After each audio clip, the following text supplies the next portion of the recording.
artistic people who came together in London in late 1979 to create a new cultural scene that would go on to define the decade ahead. We really felt we were going to be helping to create the look of the 80s. So, you'd spend a long time deciding what you were going to wear, and what your look was that week. And my brother was very extravagant, and he would go and buy material during the week, then he would turn it into stuff. He would really be quite brilliant at it. I think that's the great thing about the Blitz. It was very influential on a generation of creative people. It wasn't just a load of robots and futuristic music.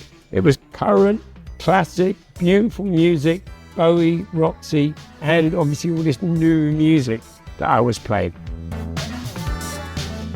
Mainstream music and fashion back then was pretty dreary, and the music scene is grim, everyone's unemployed. That's the backdrop of the Blitz. So we did exactly the opposite. We did our absolute best to be absolutely fabulous. Or at least we thought we were. In our heads, we certainly were. I mean, we're living in a pre-telephone, pre-computer age back in 1978, 79.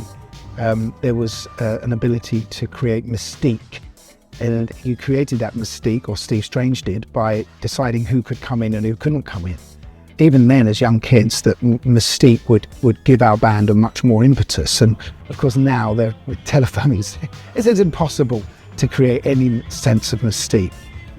Blitz was much more holistic. It embraced everything. And many of the people who frequented the club went on to shape the look and the sound of the 1980s and beyond.